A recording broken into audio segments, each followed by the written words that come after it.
¿Qué es la disforia de género? ¿Qué enfermedades están relacionadas? ¿Cuáles son las implicaciones sociales de este trastorno? Son algunas de las interrogantes que vamos a desarrollar en esta presentación. Mi nombre es Natalie Silva y junto con mis compañeros Amy Pérez, Dana Villalba, Sara Plata y Juan Orozco, estudiantes de medicina de la Universidad de Magdalena, vamos a presentar la disforia de género. En el contexto de la disforia de género, hay un conflicto de conceptos, donde se cruzan teorías biologistas, donde atribuyen toda la importancia y todo el peso al sexo y a los genitales, contra a lo que se nos muestra en estas imágenes.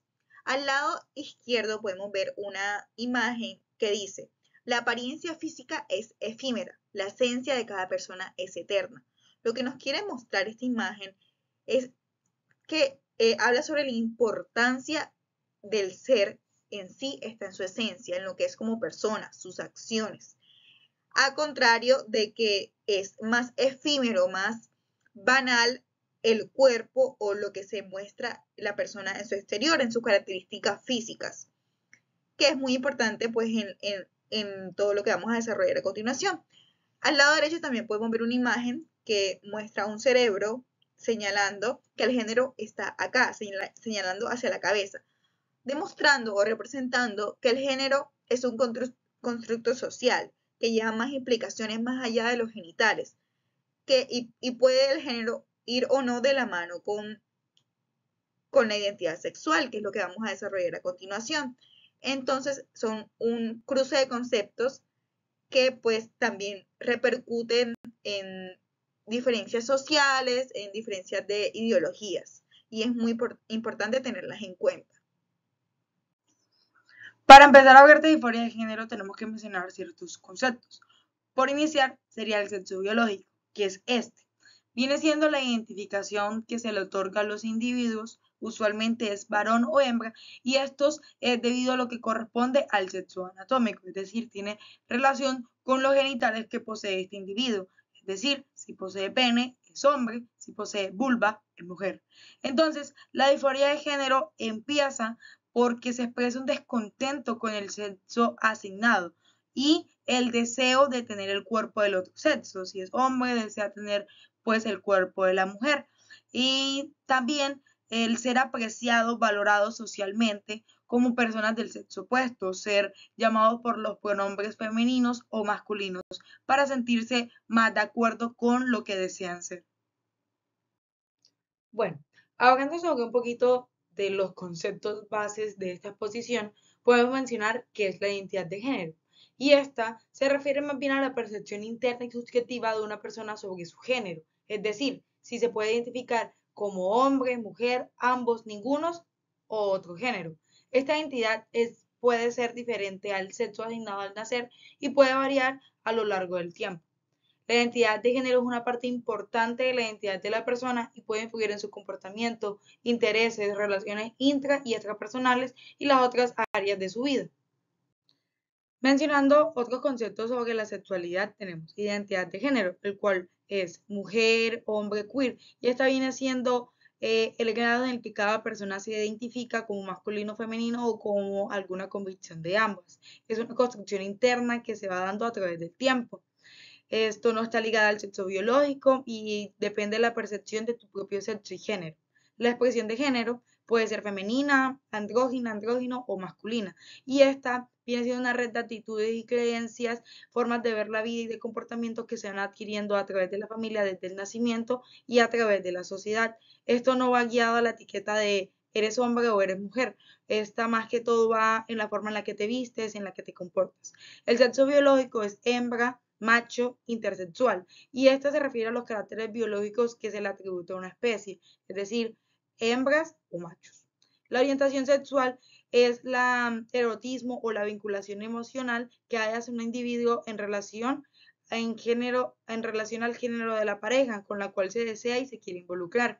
Esta puede ser heterosexual, bisexual, asexual, pansexual o homosexual. También es importante diferenciar dos conceptos: transgénero y transexual. Transgénero es la persona que se siente identificado con un género distinto al biológico, es decir, el asignado, el que corresponde a sus caracteres biológicos. biológicos. Y transexual es la persona que mediante tratamientos hormonales y o intervenciones quirúrgicas adquiere los caracteres del sexo opuesto del sexo deseado. Hablando sobre la etiología, tenemos los factores biológicos. En esto, los niveles de andrógenos, como lo son la testosterona, pueden influir en el desarrollo de la identidad de género y la organización celular, lo que puede contribuir a la disforia de género en algunas personas. Cuando tenemos la cantidad de andrógenos elevada, va a haber una predisposición para el sexo masculino. Por lo tanto, van a haber genitales masculinos. Pero cuando los andrógenos están disminuidos, va a haber predominio para el sexo femenino, lo que por coincidente da genitales femeninos. Las hormonas esteroideas también tienen relación con la conducta sexual, es decir, la testosterona aumenta el libido en las mujeres, en cambio, el estrógeno va a disminuir el libido en los hombres y también va a provocar ginecomastia. La disforia de género en la niñez. Esta se puede denominar como un poderoso deseo de ser del sexo opuesto o la insistencia de que se es de un sexo distinto. Aquí también interviene el deseo de poseer caracteres sexuales opuestos al asignado o un rechazo a los propios, tanto de los caracteres sexuales primarios, como pueden ser el pene o la vulva, o también los secundarios, que pueden ser el busto o el vello facial. En los chicos de sexo asignado hay una fuerte preferencia por el travestismo o simular un atuendo femenino, rechazo a juegos bruscos o actividades masculinas, y estos niños pueden ser tildados como maricas o afeminados. En las niñas, por ejemplo, en las chicas de sexo asignado, hay una fuerte preferencia por vestir solamente ropas típicamente masculinas y rechazar a vestir ropas típicamente femeninas, y son tildadas de machorras. A estos niños con disforia de género en la niñez existen preferencias marcadas, tanto por juegos, actividades, juguetes, que normalmente son consideradas del sexo distinto al nacer. Compañeros de juego del sexo opuesto al asignado. Normalmente se dice que las niñas juegan con las niñas y los niños juegan con los niños, pero en este caso no, se está jugando con el compañero de juego es del sexo opuesto. Cuando se presenta la disforia de género en la infancia, es muy probable que se presente también acompañado de unas comorbilidades, unas dificultades que el niño puede presentar a lo largo de su vida. En eso podemos incluir trastornos depresivos o ansiosos, la dificultad de controlar sus impulsos, ya que está en un proceso en el que no se conoce bien a él mismo y tampoco reconoce su entorno de la manera correcta. También pues hay una mayor probabilidad de formar parte del espectro autistas y eso hay que tenerlo mucho en cuenta. Aquí también intervienen pues lo que son factores de acompañamiento familiar y cómo el niño está expuesto socialmente. Hay que también tener en cuenta, y es muy importante, que si se presenta la disforia de género, especialmente en la niñez, hay que determinar o descartar alguna enfermedad de intersexualidad, como algunas de las que vamos a presentar a continuación. Dentro de estas se encuentra el trastorno adrenogenital congénito, como lo es la hiperplasia suprarrenal. Esta consiste o se caracteriza como una deficiencia de enzimas para la síntesis de cortisol suprarrenal. La glándula suprarrenal se caracteriza por una liberación de cortisol, una producción, una síntesis de la misma, pero existe una deficiencia de esta enzima. Por lo tanto, desencadena en una mayor producción de andrógenos, de estos mismos andrógenos. Hay un desbalance. Por lo tanto, eso va a alterar las características sexuales de los individuos, como así también su percepción respecto al género. Y también encontramos el síndrome de insensibilidad androgénica. Aquí ocurre una mutación en el receptor de los andrógenos, desencadenando en un fenotipo femenino, es decir, que existe apariencia femenina en el exterior, senos, cintura, muslos grandes, un fenotipo característico femenino, pero hay una presencia de testículos bilaterales, es decir, en ambos lados, y de un cariotipo XY, es decir, un cariotipo con un genoma característico de los hombres, de lo masculino. Un tema también que es importante destacar es sobre las enfermedades intersexuales. Dentro de este vamos a encontrar el síndrome de Turner. El síndrome de Turner es una condición genética que afecta exclusivamente a las mujeres y se caracteriza por la ausencia total o parcial de un cromosoma X. Esta también es la principal causa de hipogonadismo en las mujeres y conlleva a una serie de características físicas y características también médicas. Las personas que tienen síndrome de Turner suelen tener una talla más baja de lo esperado, siendo la baja estatura uno de los signos más distintivos de esta condición. También pueden presentar malformaciones en el cuello, como pliegue de la piel en la parte posterior del cuello, llamado cuello alado, así también como una línea baja de implantación de cabello en la nuca. En términos del desarrollo sexual, las mujeres que presentan este síndrome de Turner suelen tener unos ovarios subdesarrollados o ausentes, lo que lleva a la falta de la menstruación o al desarrollo incompleto de características sexuales secundarias durante la pubertad, y también pueden experimentar la infertilidad. Además, las personas con síndrome de Turner suelen presentar unos problemas de salud asociados, como defectos cardíacos congénitos, hipotiroidismo, problemas renales, osteoporosis, problemas de audición, entre otros. El síndrome de Klinefelter también es otra enfermedad sexual, el cual es una condición genética que afecta a los hombres y está asociada con la presencia de un cromosoma X adicional en las células del cuerpo. En lugar de tener el patrón cromosómico XY, el cual es típico de los hombres que van a presentar el síndrome de Klinefelter van a tener un cromosoma sexual adicional, lo que resulta en un patrón cromosómico XXY. Los individuos con este síndrome suelen presentar características físicas distintivas, como una estatura más alta de lo normal, piernas largas y brazos y manos largas, también un pecho estrecho y desarrollo de tejido mamario, lo que es conocido como ginecomastia. Además, también pueden presentar infertilidad debido a la disminución de la producción de los espermatozoides. El síndrome de Klinefelter también puede tener implicaciones para la salud, como un mayor riesgo de desarrollar ciertas condiciones médicas y aprendizaje en el lenguaje. Como ya hemos mencionado, estos pacientes van a tener un aspecto de niños normales, pero en la adolescencia pueden presentar una ginecomastia excesiva. Sus testículos van a ser pequeños y no se va a dar la producción de espermatozoides. La deficiencia de la 5-alfa reductasa es una condición genética que afecta la conversión de la testosterona en dihidrotestosterona, una forma más potente de esta hormona. La 5-alfa reductasa es la enzima responsable de esta conversión y su deficiencia impide que se produzca adecuadamente. Existen dos tipos de esta deficiencia, la tipo 1 y la tipo 2. De estas, la más común es la tipo 2 y se caracteriza por presentarse y ser más evidente en los hombres. La deficiencia de la 5-alfa reductasa puede dar lugar a una serie de características físicas y funcionales.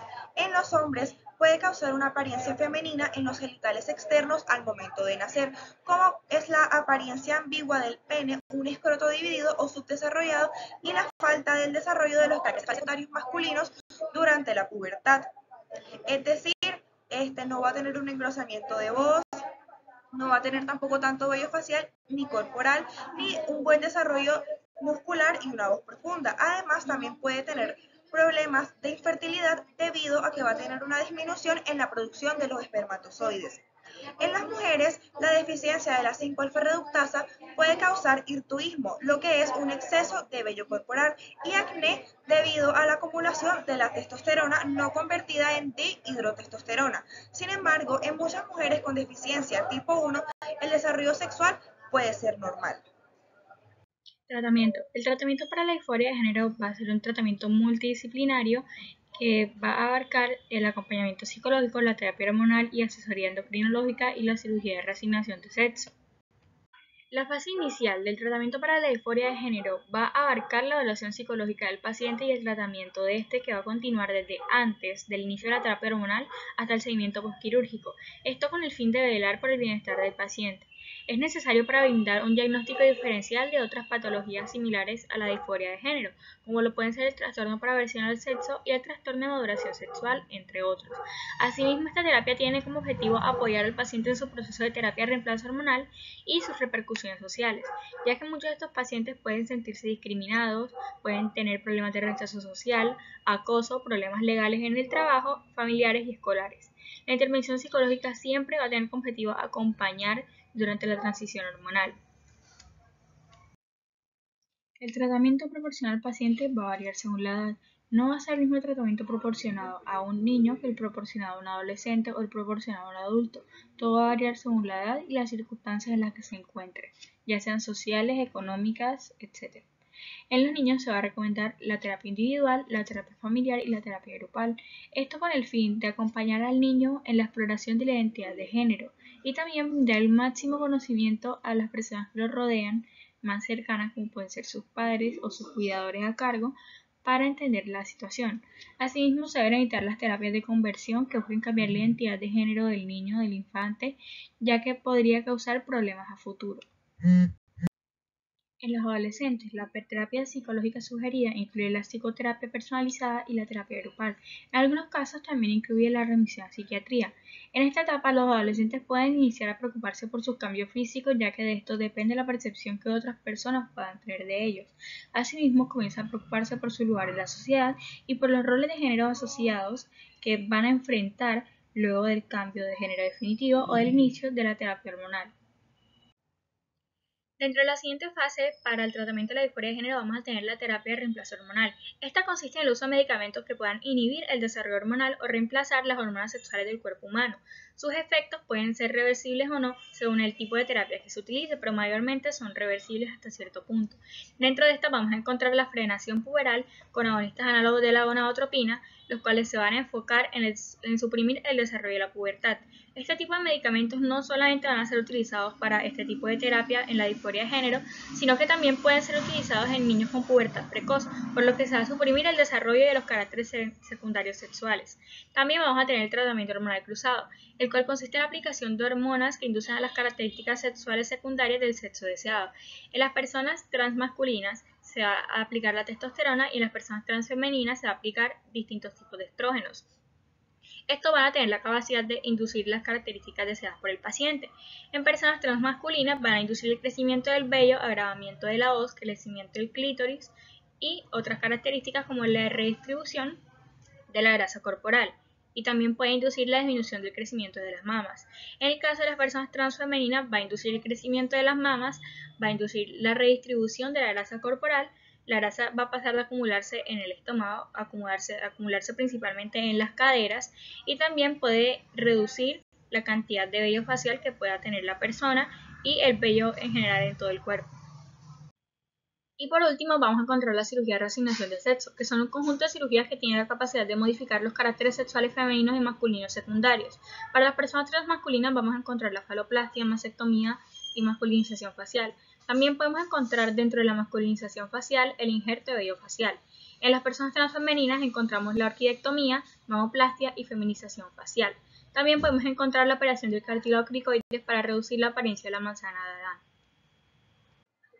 En adolescentes, la disforia de género a menudo se manifiesta como una persistencia y consistencia en el deseo de ser o de ser tratado como el género opuesto, así como una incomodidad significativa con las características sexuales primarias y secundarias asociadas con el sexo asignado al nacer.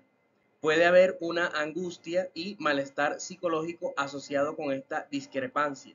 Los adolescentes pueden experimentar depresión, ansiedad u otros problemas de salud mental como resultado. En caso de los adultos, la disforia de género puede haber estado presente desde la adolescencia o puede surgir más tarde en la vida. Puede manifestarse como un deseo persistente de vivir y ser reconocido como el género opuesto y puede implicar una serie de transiciones de género como el cambio de nombre, el uso de hormonas y algunos casos donde se utiliza la cirugía de reasignación de género. Al igual que en los adolescentes, la disforia de género en adultos puede tener un impacto significativo en la salud mental y el bienestar general. Además de las características requeridas para todos los grupos etarios, los adolescentes y los adultos deben presentar los siguientes. Un deseo fuerte de no poseer sus rasgos sexuales primarios o secundarios.